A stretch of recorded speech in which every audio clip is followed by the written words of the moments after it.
So you've had the experience with being teammates with Alonso and Hamilton. What, on one lap, who's faster? He basically said you should go back to being in a boy band. I wasn't thinking about I'm not winning, I was thinking about staying in Formula One. It was that bad. Always the same, exactly the same. He would never modulate, it would just be the same rate, and everything would be done with the steering wheel. I don't know if you ever found that with Lewis.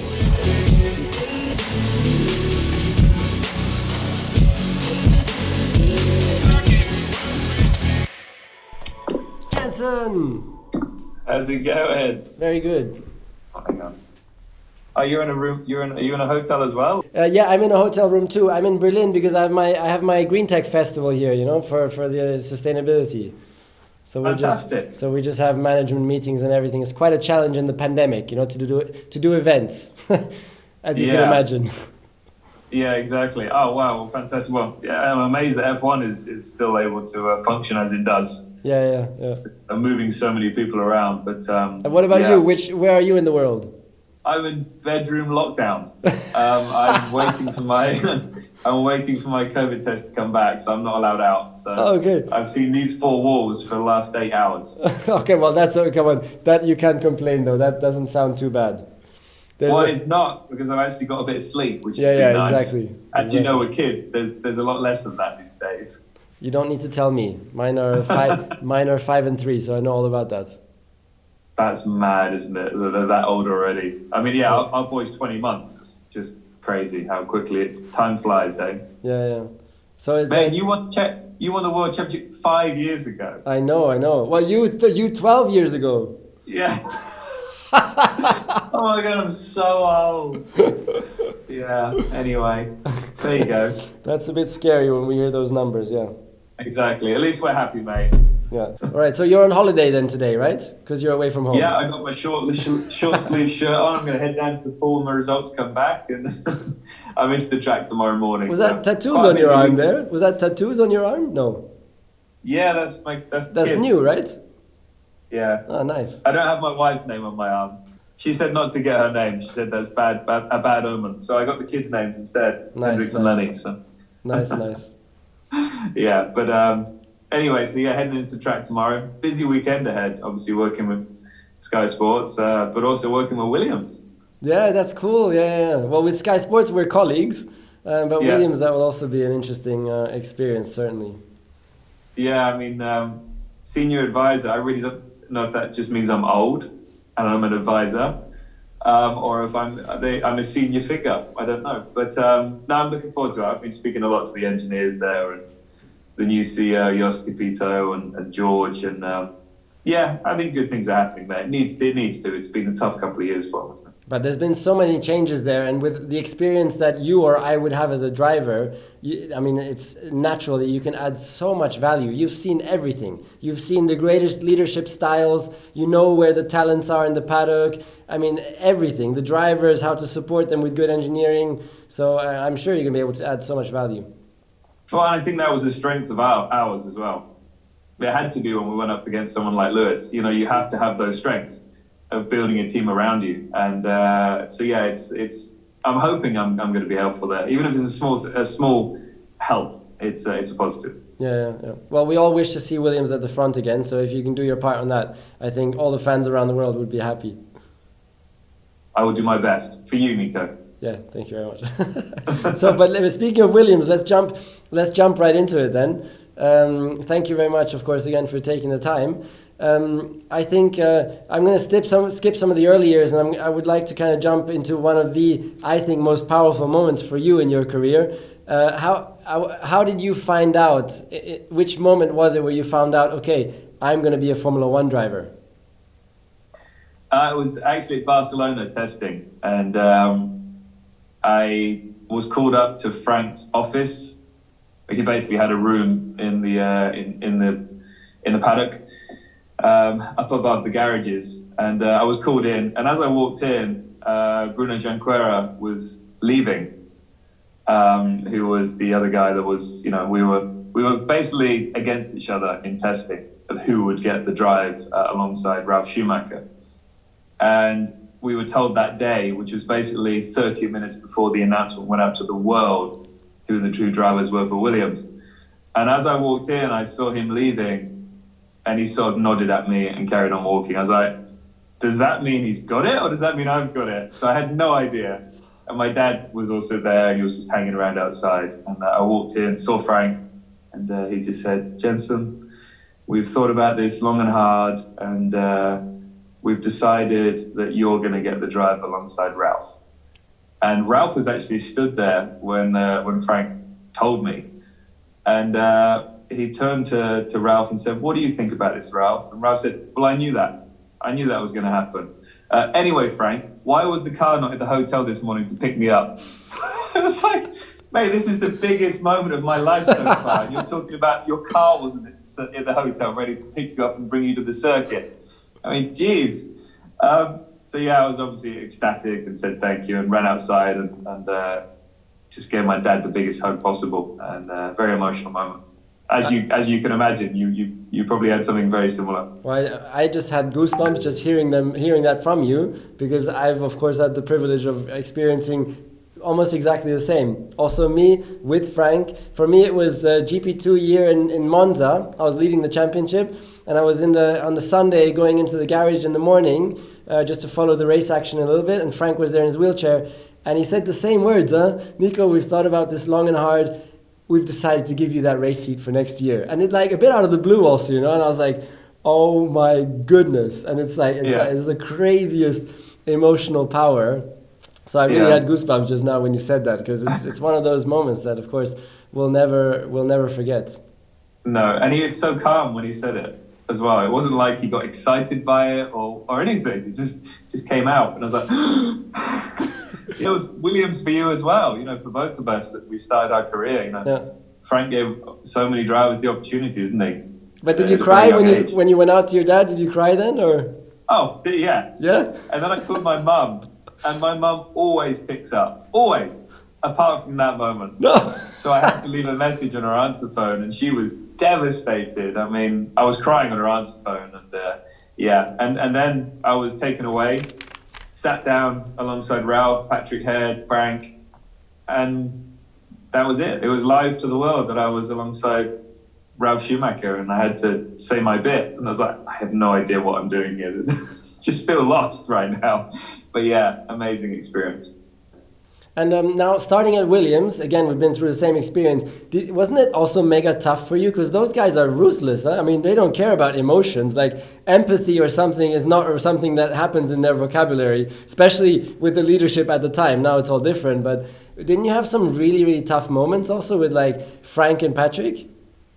Well, the whole team, I think, was still the same from when they won the World Championship with Damon. So it hadn't really changed. So they kind of looked down on drivers a little bit, because it's like, well, we've won the World Championship and you're brand new into Formula One. So initially it was a little bit uncomfortable, but after a couple of races, it definitely relaxed. I mean, to be fair with Frank, he's like, if you make mistakes, you make mistakes. Patrick was the opposite. I remember Frank said to me in Hockenheim, coming into the pit lane, I wasn't pushing hard enough and I was losing time to Ralph. And he said, Jenson, you need to push in the pit lane more. This is an important part of the race. It's like, so in testing, I pushed around that little right-hander, put a wheel on the grass, lost the rear, and drove it into the wall. Whoa. And ripped off the front wing, and I had to walk back to the paddock, which was quite embarrassing. And the first person I saw was Patrick, and Patrick said, Jenson, what were you doing? And I was like, Frank told me to push. And then Frank shouted out, he said, Patrick, it's okay. I told him to push. He wasn't pushing hard enough. He made a mistake and he'll learn. I was like, thank you, Frank. Because Patrick could be tough, right? Oh my goodness. Really, I mean, all in all, of course, I'm super thankful. It was a wonderful experience. But I have an example. It was my second year where it was the first race. And it's after Quali 1. So between Quali 1 and Quali 2. And we qualified, I had Alex Wurz, we qualified, I think, 15 and 17 in Quali 1. So it was really bad. Like, it was a bad situation. And Patrick comes to my car, he pulls open my visor, and he shouts into my car, you are going to put us out of business if you continue driving like that. And walks off. And I'm like, holy shit. I'm trying to focus on qualifying. This was hardcore. Oh my god, I'm serious. I'm in the middle of qualifying, but somehow it worked because I was P6 after that in Q3. So Exactly. I did an epic qualifying session then. But I also, I mean, I found that like toughness also quite extreme, because I'm more sensitive kind of person also, and so it's more difficult to deal with that kind of like fierce lack of empathy sometimes. But anyways, all in all, it was a wonderful experience, of course. Yeah, I agree with Patrick, but I think he always had a reason for what he did, and he probably wanted to see how you would react under pressure, and you reacted well. So you won his love, I'm sure, after that. So yeah, I mean, I'm exactly the same as you. I need to be nurtured a little bit more probably in a team than other people. I think Sebastian Vettel is probably the same. You know, you want to feel wanted by your team, don't you? You want to feel like, you know, they want you to be there, they want you to succeed, and sometimes if you don't feel that, it does hurt a little bit.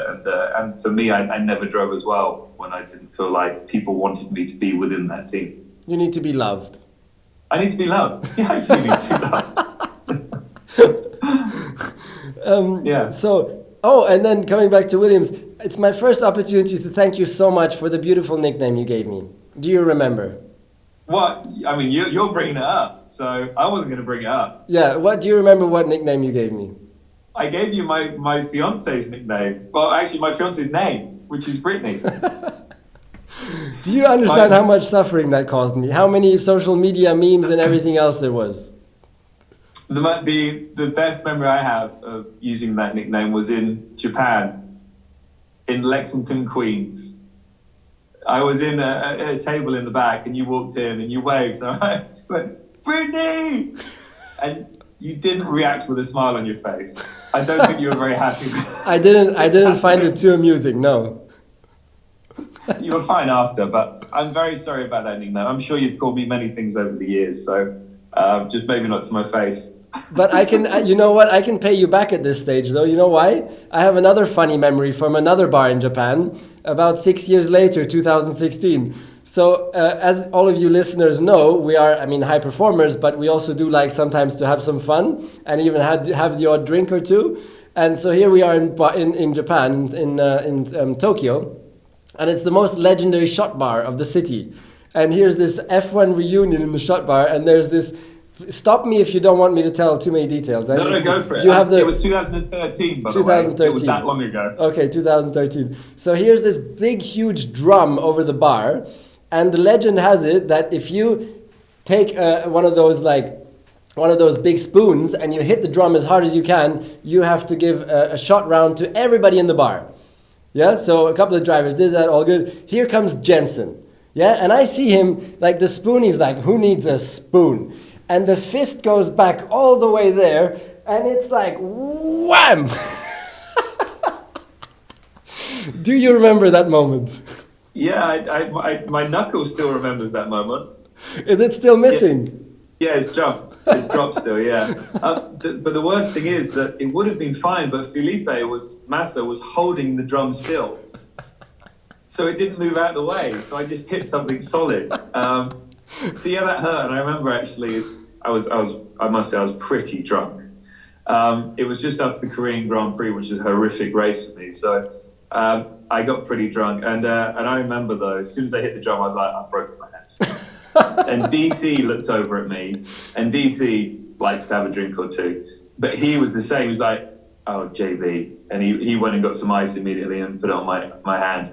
I went home. I think you guys carried on from there. Yeah, we did a few more hours, let's say it that way.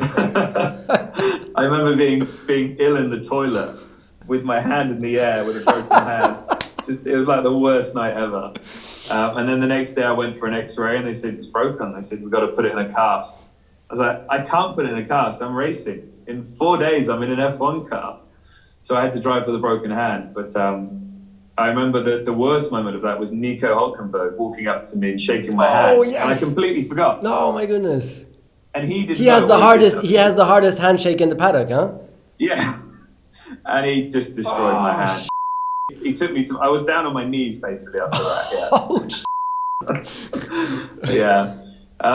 And the team, I was with McLaren, they were like, well, don't race this weekend, because my teammate at the moment was, at that time was Checo, and they wanted to get Kevin Magnussen in my car to compare them to see who would get the drive in 2014. I was like, no, I'm not going to sit out a race so you can do a test between drivers. So I said, I'm racing, and it was the worst decision of my life. It was a horrific race.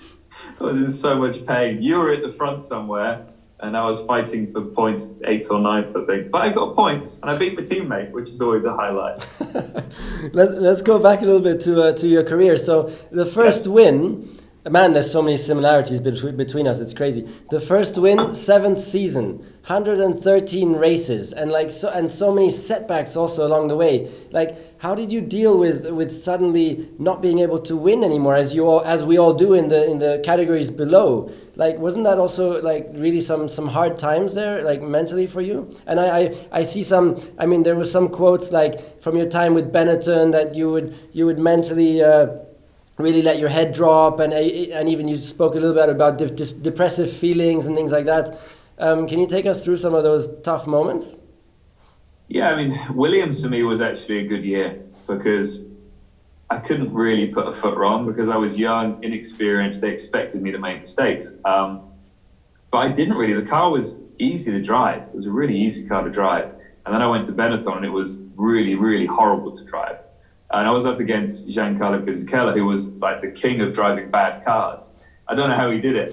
But I really struggled against him, and my driving style just didn't work with the car. And in terms of engineering, I had no understanding of a racing car. Terrible.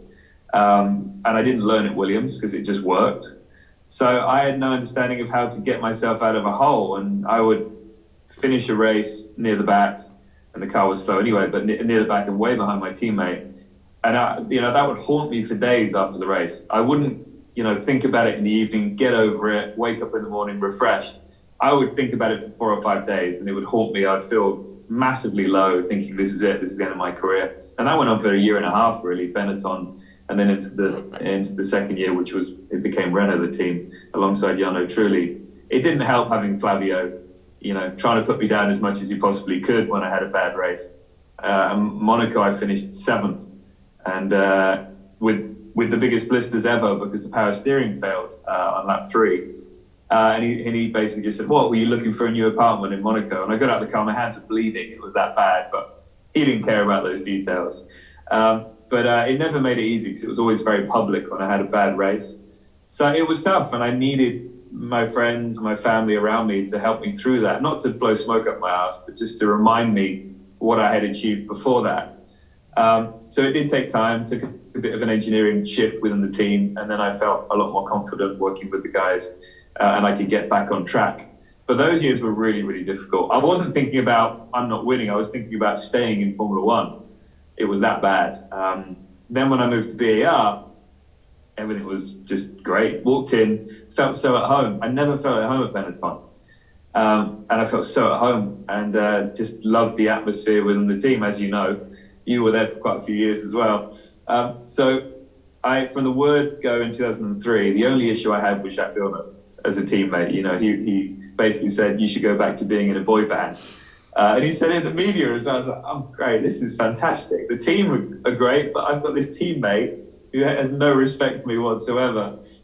But after a few races, it worked out well, and we were good friends. But from then on, it was like yearly got better before I won my first race, but it was still a long time before I won my first race. But at least I could feel progress. There was a pole position, there was, 10 podiums in one season. So I felt that it was coming. So it wasn't such an issue then.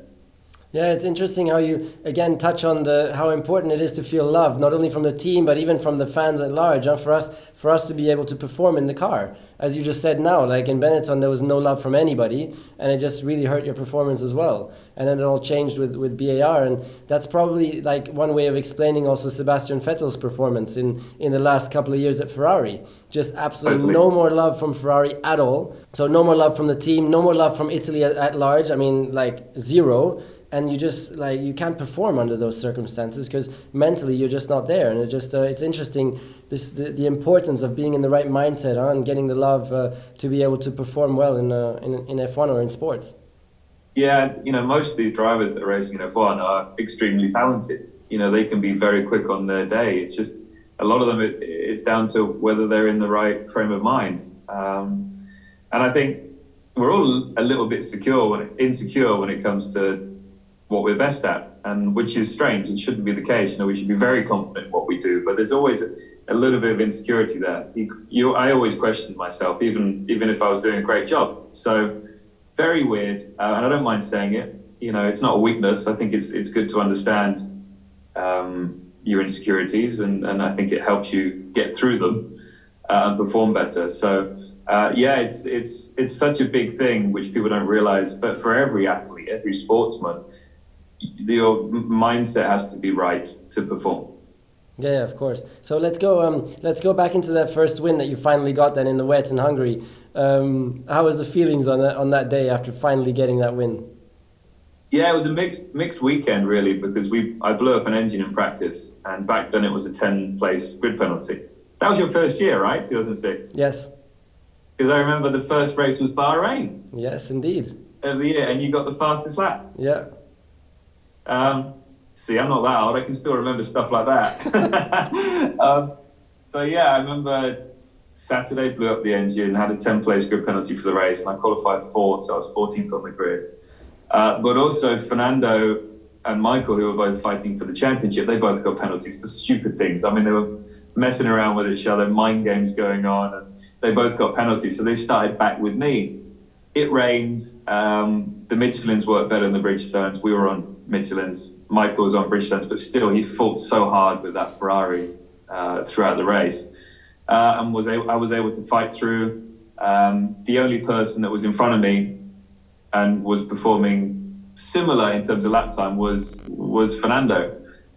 Would I have beaten him if he didn't have his issue in the race? I don't know, but we were on very different strategies. As I said, the pace was good. Running in second, and then he had his wheel nut fall off, and he ended up at the barrier in turn 2. From then on, it was just bring it home. I had a 35-second lead. But weirdly, everyone says in your first win, you just want to get it home. You're worried about every rattle, every noise. Yeah, I was worried about that, but I also wouldn't want it to end. At that point, I didn't have a car that was going to win multiple races. I wanted to really enjoy that moment and savor it so much. And the finish definitely came too soon, but loved it. Such a special weekend to see so many grown men cry over a sporting event in our team, Honda, so passionate about motor racing. The Japanese guys huddled, crying, like high-pitched crying. It was wonderful. And also the president of Honda was there, so it was the perfect celebration. I want to go into a fact that I just myself actually found in Google. You won 7 out of your 15 races in races where they were affected by wet weather. So that's almost like close to half of your race wins were all affected by wet. And I certainly remember that for me, you're one of the best of all times, and especially in the wet weather conditions. I don't know if you can say now top 5, top 10 or whatever, but certainly somewhere there. And for me, it was probably my greatest weakness actually. So there we're like on complete opposites. What the hell was your secret of being so damn like fast and never making any mistakes in those changing conditions where every lap things are difficult, and if you put your tire off the dry patch like 5 centimeters, you're gone in the wall? What was your secret of being like so extremely good in those conditions? Well, it's difficult talking to you about this. Obviously, a world champion as well. I don't know. I think I didn't drive with my eyes as much, or as memory, muscle memory. It was more feeling in the moment. I don't know. I was never the latest braker. I was never the most aggressive driver. I was more of a feeler when it came to driving. When I look at the throttle and the brake trace of someone like Lewis, we were completely different. He would come into a corner, he would hit the brake pedal as hard as he could, and then he would always come off at the same rate. And as soon as he's done that, the throttle pedal would go on, always the same, exactly the same. He would never modulate, it would just be the same rate, and everything would be done with the steering wheel. I don't know if you ever found that with Lewis, but I was the opposite. I would modulate the brake, and I I would try and keep the steering as smooth as possible and then modulate the throttle. So completely the opposite to Lewis. Maybe that's why he's won 7 more championships, maybe 8 this year, and I've only won 1.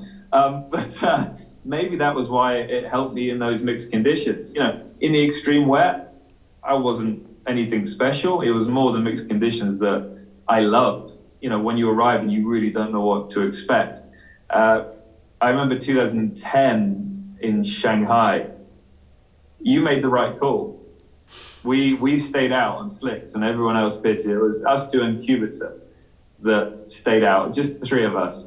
And I don't know where you finished 3rd in the end, right? Yeah, I was leading a long time until I messed up and I went wide and you passed me.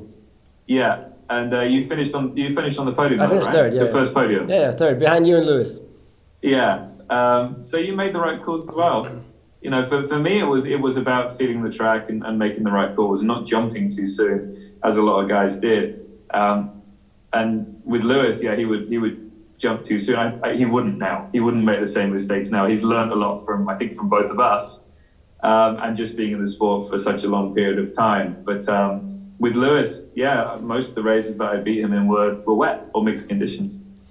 And so you mentioned this presence. Do you think you had a very good ability to be really mentally present? Because my weakness for sure comes from mentally, that I would lose myself in fears and worries too much in those situations, and that takes away presence of being in the moment and in those conditions that's where you need most presence of all, because it's where you need to be the most precise of all and where you cannot allow yourself one single time of going over a limit. So you need to go as close as possible, but not once over, never. And that's that I found very hard. So do you think you were mentally extremely present also in those conditions then? Yes, and maybe racing drivers have to be stupid. So we, you know what I mean? Maybe we don't. If we think about the dangers, that's a weakness. I don't know. I mean, who knows? I definitely became more of a thinking driver in the end of my career, and that's when I knew it was time to leave. Yeah, I loved finding my feet every time I hit the brakes. And I think that's where the modulation really came in for me. That helped me a lot more than someone like Lewis. You know, he'd always pound the brakes and possibly lock up and run wide, whereas I would always probably be a bit more cautious and modulate so I could feel where the grip was, rather than seeing where the drier part or wetter part of the track was. So, yeah, but I also remember 2016 Brazil when it was wet. It was the worst race of my life. I got passed by Fernando, my teammate, 3 times after, you know, he kept making mistakes and having to repass me. And at that moment, I was scared. I was driving scared because I was thinking, this is my last year in F1 and I don't want to crash, which is not a nice feeling and not a nice place to be. But that's when I knew it was time to leave. Well, you see, so that probably was my weakness because I was always worried, damn, I don't want to crash now again in these mixed conditions. So it's like a repetition also, that puts you in a negative spiral. Like I repeated to myself, these are my weakest conditions. I'm going to struggle as hell here. And you repeated the opposite, and you knew that it was your greatest condition. So, but then you under pressure in qualifying, you know, you would always do a great job. No, of course. I would struggle unless I had the car that I felt 100% comfortable with.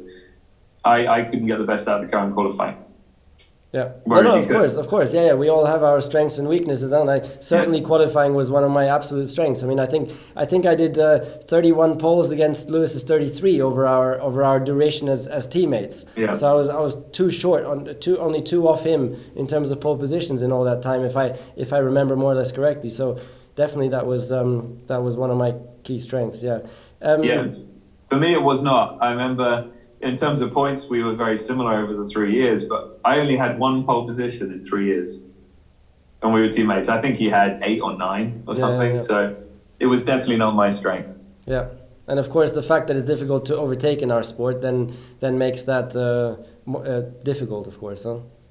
But then that's when strategy and time management and fuel management came into play. And at that point, people weren't really doing it so much. Now it's all given to you by the engineers of what you're supposed to do and how much fuel you can use and all that. We didn't have that so much. In the early, in sort of 2010, 2011, I don't remember the engineers telling you what to do. It was more you had to go by feel.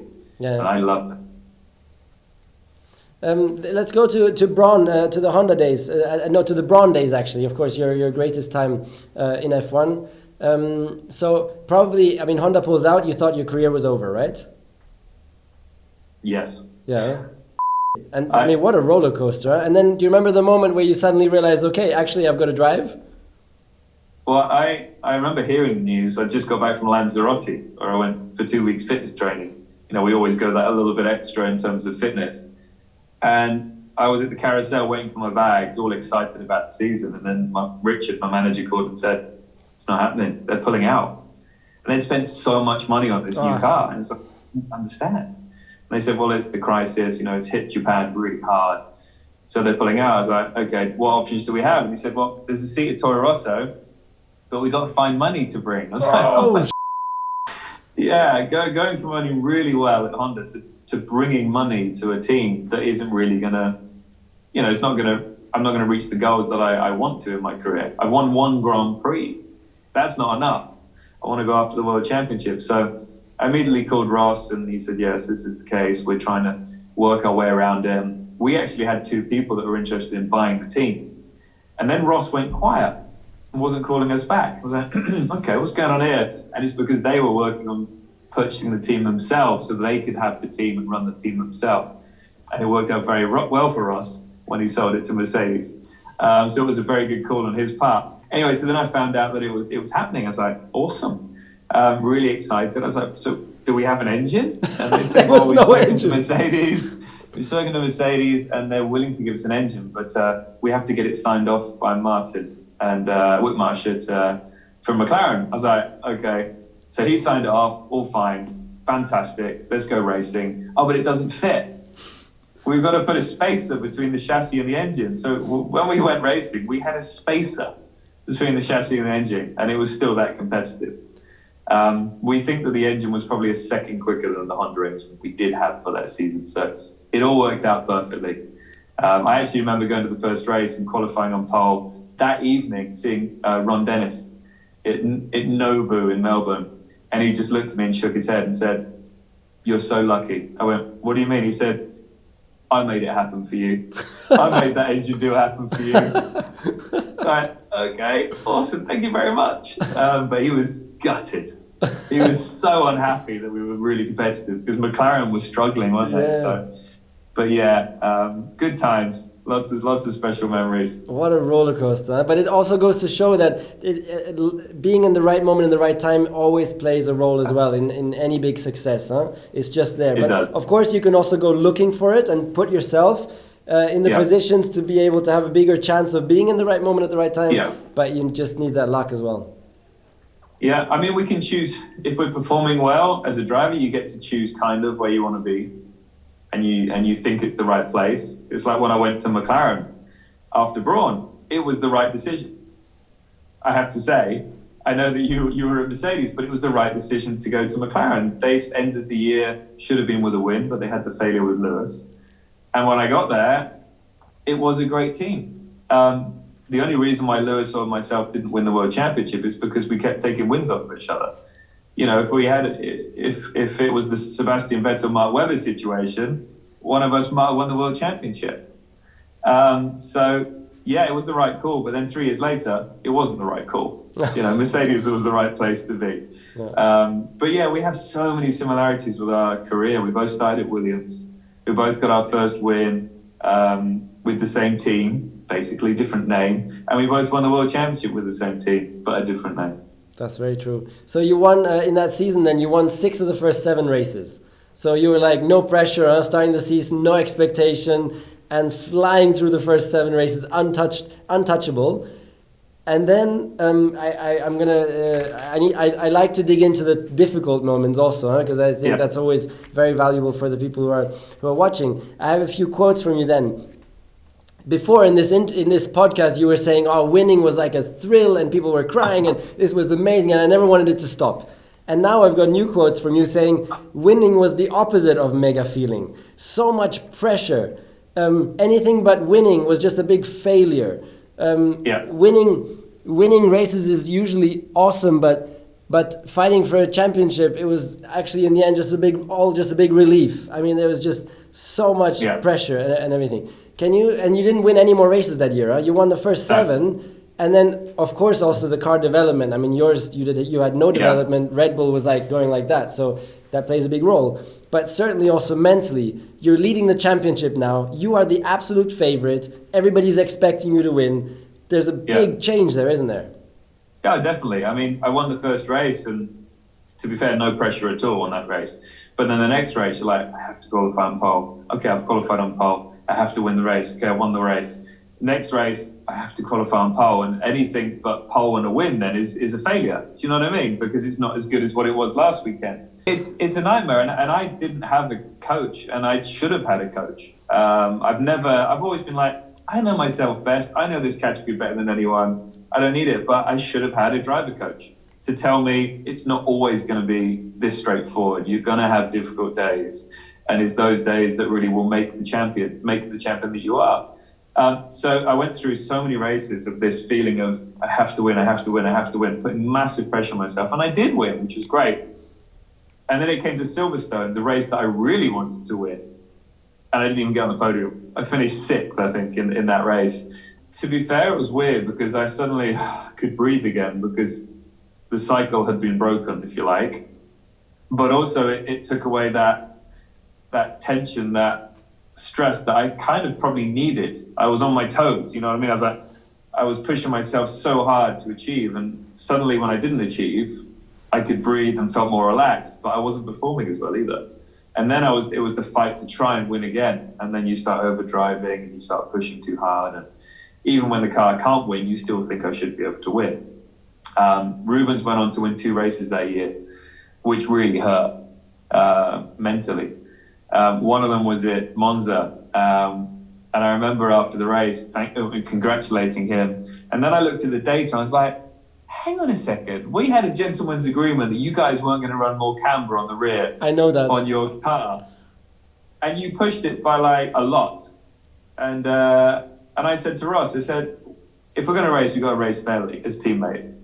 And I remember him coming in the office and having a right go at Jock Clear, who was running Rubens' car. It didn't change the result, obviously, but it really, he made sure that after that, the cars had equal treatment. We would push the boundaries the same amount with the car. And then it was a fair fight to the end. But no, it was really tough seeing the Red Bulls improve the way that they were, and we didn't really develop. We had a different front wing at one point, and that was it. It was the only new part we had on the car, which was really tricky. And then it came to Brazil. I was like, I have to do it now. I can't leave it to the last race. The pressure was just building way too much. I had journalists saying to me, what, don't you want to win this world championship? I was like, shit, well, that's the worst question I've ever heard. And what do you say to that? I know. And then it got to Brazil, and my teammate was obviously Brazilian, Rubens. And they're so supportive, aren't they, of their own, the Brazilians. Which is fantastic, so patriotic. But I would come out of restaurants in Brazil and there'll be a ladder outside the restaurant, so I had to walk through the ladder to give me bad luck and things like this. And it was just building and got to qualifying, and I just did terrible. I was 14th on the grid, I think, and to be fair, we ran the wrong tyres, but my teammate Rubens put it on pump.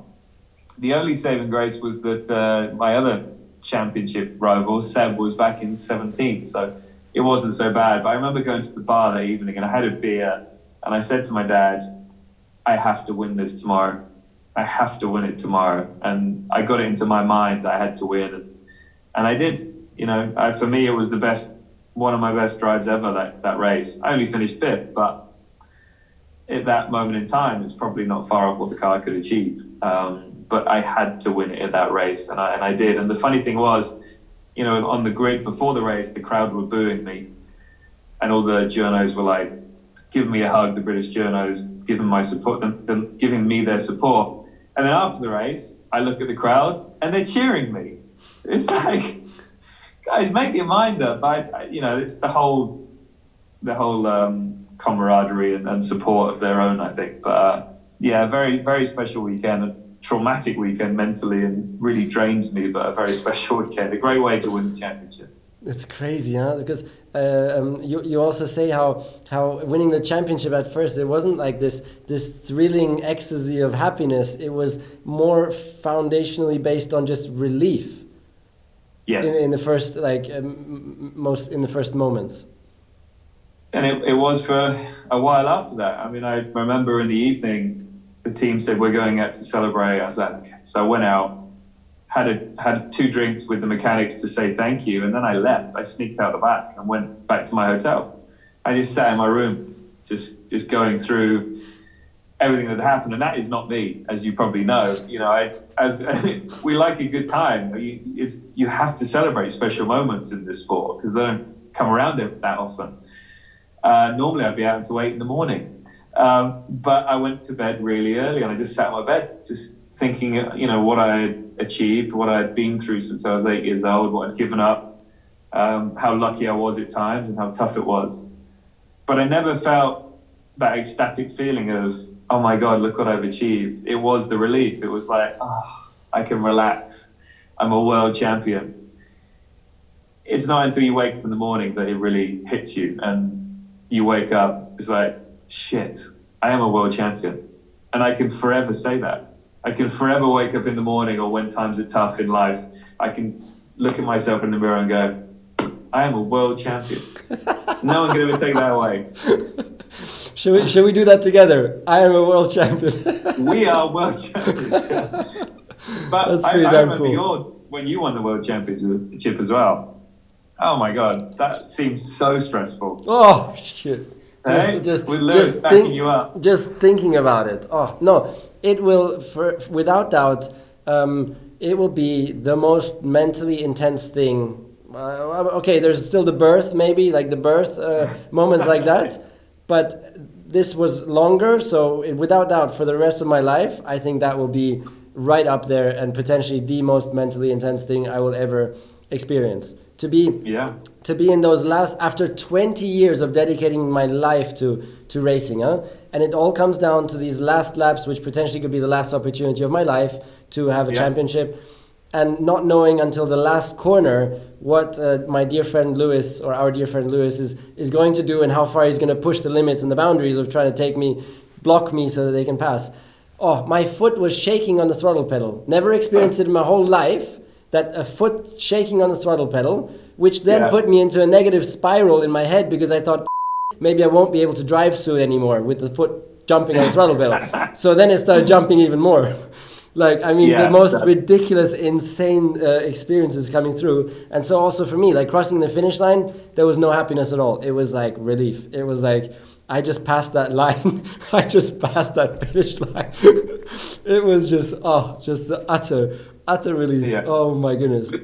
But the thing is, you've gone through something unbelievably stressful in your life and you came out the other side. That's the thing, isn't it? Yeah. Makes you feel a lot stronger after, definitely. I couldn't even eat properly during that weekend. The only thing that would go down was Frosties. Never happened in my life. Never happened. I made you know what Frosties are. Frosties was my childhood. Frosties was my favorite childhood food, and it's like so. Really? Yeah. So I had Frosties all day long. So the only thing in my World Championship weekend that I could eat was Frosties. Everything else, I thought it was gonna come up any second. But all weekend long, and it's not like just before the race or whatever. Like literally, this was like it went. Oh, it was mayhem, mental mayhem. It was in that moment you said, "This is it. I've come out, I've achieved what I wanted to achieve. I'm getting out of here." Was it that moment? No, all that plays a role. Yeah. All that plays a role. Not only that, really also of course having achieved my dream and setting myself that goal and wanting to have a good exit. It was always going to be. I always dreamed of having a beautiful exit. Yeah. Because it really, I always thought it was going to be able to carry me for the rest of my life to have that high point exit. And I think feeling-wise, it was definitely the right thing. Truthfully, do you miss driving a Formula One car? Not do you miss Formula One? Do you miss driving a Formula One car?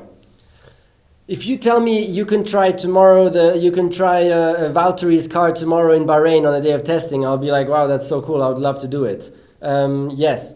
But if you tell me, okay, you have the chance to be back in a season now, no. Thank you very much, everybody. I'm very happy with my second life, and that's all done, fulfilled. And hang on, what if then you had the chance like George did? Yeah, but I physically wouldn't be able to. I would definitely have considered picking up the phone there, but I physically would not have been able to. No way. I would not manage more than 2 laps with that car. My arms would solidify rock solid. My fingers, I wouldn't be able to hold the steering wheel anymore after 2 laps. I am sure. Not to speak of the neck falling between my legs when I'm braking, because I wouldn't be able to hold my head up. Like we mustn't. I mean, but the G-forces on those things, and the challenge and the development you need on all your specific muscles, the arm muscles or so, it's very it's very on the edge. So you need especially to really, Bahrain. All that heavy braking. No, exactly. And in braking, you need to push against the steering wheel, because otherwise you're just going to fall into the seat belts. So there's a lot of specific things that you need to be used. So no way, physically, no chance. Because I was thinking about it. It would be quite funny to see how far we can go in an F1 car right now. No, 2 laps. 2 laps. No, that's it. Yeah. I remember winter testing every year when we had proper downforce. You do all the winter training, you do as much as you want, but your neck, you could never train your neck enough. Every day, every night after the first day of testing, I was in agony. I had to have Mikey Muscles massaging me all night long to get me ready for day 2. And you used to do 3 days in a row, and you were hoping, I was always hoping that the car wouldn't be that reliable on the first day. So I wouldn't be destroyed at the end of the day. But yeah, it's tough. I mean, there's no way of training your neck as you need to for an F1 car, especially these F1 cars. Let's go into another interesting topic. So you've had the experience with being teammates with Alonso and Hamilton. I think it's just an interesting, quick opportunity to ask you, putting them up against each other. Certainly, they're also 2 of the greatest of all times. How would you compare them? What was their... on one lap, who's faster? I think Lewis is. And then as a complete driver, who would you rate higher? I can only compare them when I had them as teammates, really. I can't compare them now. Yeah, but that's fine. But the most complete driver was Fernando, because he would find every way to be quicker than you. Lewis, for me, was a very straightforward teammate. He was really quick.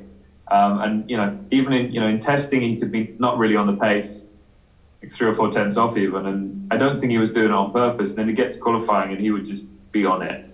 He would always find the lap time in qualifying.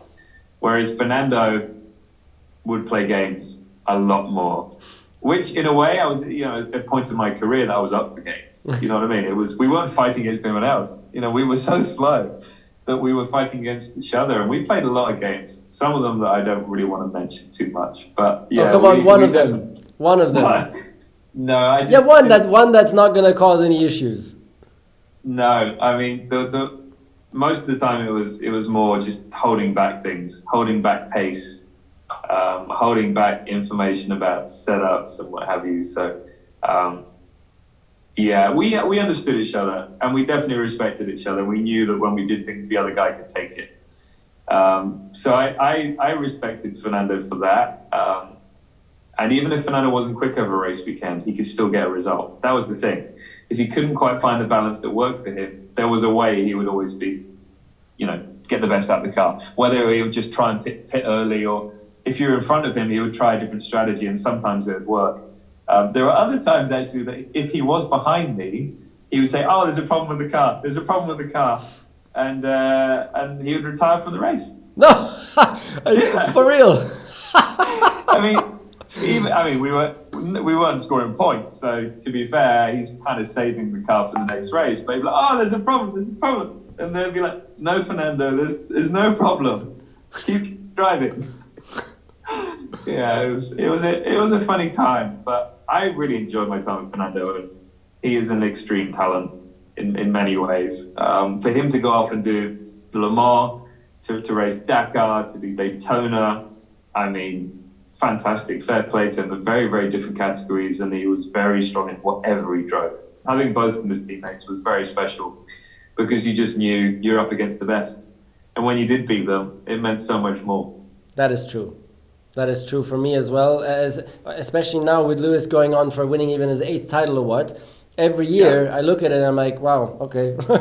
I mean, I knew he was fast, but now being statistically the greatest of all time, of course, that adds even more to being proud. It's pretty cool, isn't it? Yeah, that is pretty damn cool. If it's okay, I wanted to because I wanted to ask if it's okay to touch one more time on a little bit more on probably the most sentimental matter. So we both also had our fathers supporting us a lot in sport and being really close and being a guiding hand and showing us the way and everything, which I think we're both very, very lucky. But then I mean, you then suddenly had the terrible situation of having of losing him in 2014. How tough was that for you to, of course, to get through? It was really tough, and as you would expect, I think for anyone losing a loved one and a parent, it's difficult. For me, it was extra tough because he wasn't just my dad. You know, he was my guidance. He was everything to me in terms of I wouldn't have got to where I was without him. You know, he bought me my first go-kart. He would work night and day to afford to help me to race. And he found the sponsors, he found the manager that helped me get to Formula One. And he was always there through my F1 career. And he wasn't that annoying dad. He was like your dad. You know, he's in the background. He knows you know what you're doing. He's in the background, but he's there to listen if you need to talk to him. And he was fantastic like that. You know, if I had an issue with anything, he would always be there to listen to my problems, give me his opinion. If I didn't take it, that was also fair enough. And he was always there for the good times. You know, he was the first person I looked for when I had a good race. It wouldn't even have to be a win. You know, it's an exciting race. I'd look for him for a hug. And then obviously I lost him in 2014, and racing was never the same in F1. It really wasn't. And, you know, I really struggled over a race weekend being without him because it felt like part of me was missing. When I got in the car, fair enough, you do your job. I did the best of my ability, but out of the car, nothing felt the same ever again. You know, I had the same crew of people. My manager was always there, Richard, who's a very good friend.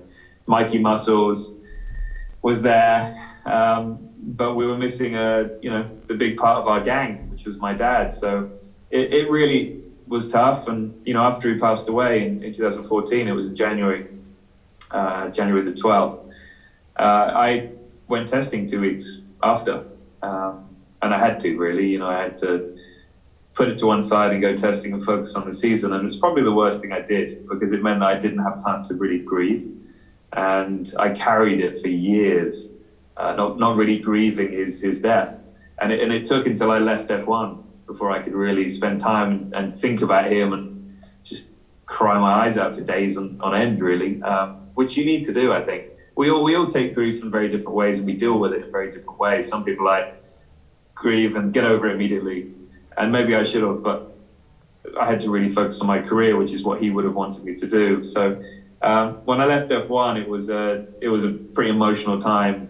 Nice to leave F1 and try something new, but I really then thought about my dad a lot more, and I still do. There's still so many occasions where I wish he was still here and I could share moments with him. You know, having kids, wow, you know, they're never gonna see their granddad. But to be fair, there's so many stories of him, and they can ask anyone in the F1 paddock about my dad, and they'll have a story about him. So his you know, he was a legend, and it lives on. And I do believe he lived life to the maximum, and maybe you're only allowed to have a certain amount of fun on this earth, and he fulfilled it.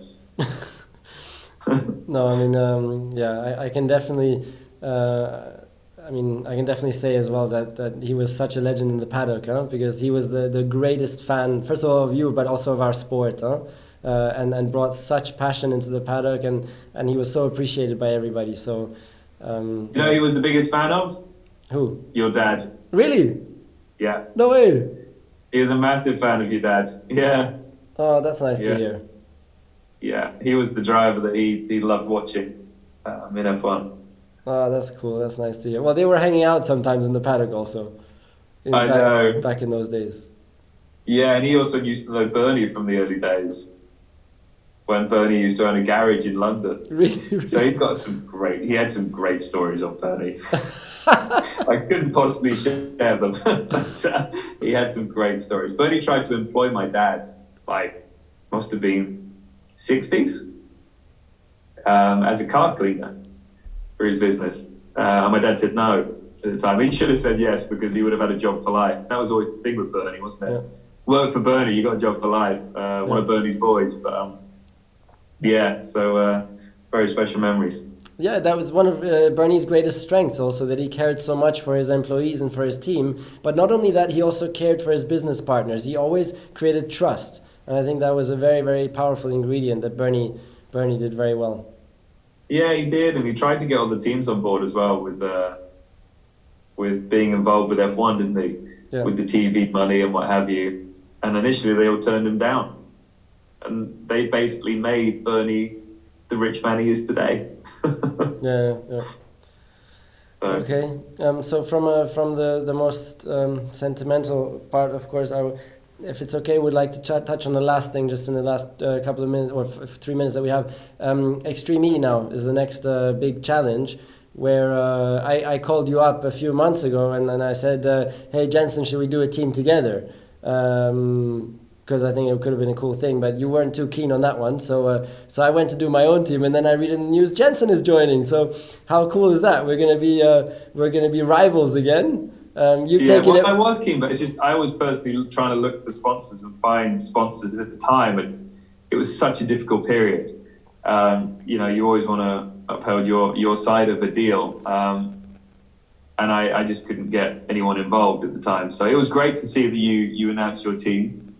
I think it's such a special category, and I think with the people that are involved, Lewis, yourself, myself, it brings a lot of eyes to the category and what we're trying to achieve. It's a fantastic racing category, rally category, of competition of the best rally drivers, rallycross drivers, Dakar drivers, off-roading drivers from America. It's scary how competitive this series is going to be. And there's me, who's never really raced off-road. The racing is one side of it, but then there's the other side of it as well, is bringing awareness to the areas that have been really affected by climate change. And I know you're working hard on that at the moment, which is fantastic to see. Sustainability, and as I said, bringing awareness to these areas. Also, what's really exciting is that we've got scientists on board the ship who are going to be studying the areas. For me, that's really cool. It's normally very expensive for scientists to actually be out there studying these areas, but they have to ship to base themselves on. This is all stuff that's hopefully going to help us in the future. I really love the idea of the legacy program as well, which is basically leaving wherever we go and leaving it better than we found it, which is something right now. And it's only something small, but if we're all able to do that, it makes a big difference. The harder our battle will be, the greater will be our power for good, and our force for good, because the more awareness we're going to be able to generate and the more impact we're going to be able to have. So that's very cool. So I'm excited to get going on that. And unfortunately, I hope to beat you, of course, as well with my team. I hope that's okay.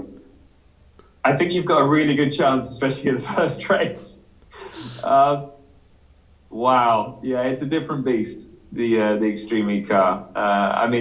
I've got an off-road truck in America, but that's something very different altogether. It's just about going quick in a straight line over big bumps. These cars, 550 horsepower, all electric, they are just insane. They're a lot of fun. Hopefully you'll get to drive it one day if you haven't already. I haven't yet. I will, definitely. But you've done a very good job with your driver lineup. Johan, the guy's superhuman. I watch him in a rallycross car and he doesn't put a foot wrong, which just shouldn't happen in a rallycross car on dirt and jumps. Yeah. He is exceptional. And Molly, I don't know so well, but I've looked at what she's achieved. Very impressive. So you got a great lineup. For me, I'm just hoping Michaela Putulinski is going to do all the hard work and I'll just bring it home. But no, I'm really looking forward to it. A big learning curve, but hopefully after 1 or 2 races, I'll be on the pace of those guys. Sounds good. Well, I hope to see you in the front, anyways, fighting for wins that we fight together. At this point, in the link below, I'm going to put your Instagram for your Extreme E team, so you can click on that and follow Jenson's Extreme E team Instagram. I'll put mine as well, Rosberg X Racing. There we go. All right, thank you so much, Jenson, for taking the time. Enjoy the rest of your hotel room day. Thank you, mate. It's great speaking to you. I feel that this is the longest we've spoken ever. That is definitely the case, except for the shot bar in Tokyo. Yeah, I can't remember much of that. So exactly. This is the one. So yeah, let's not be strangers. I look forward to spending some time on the boat with you, extremely. Yes, I am quarantining on that as well, so maybe we'll catch up there. Okay, cool. Bye-bye, Jenson. Thanks a lot. Cheers.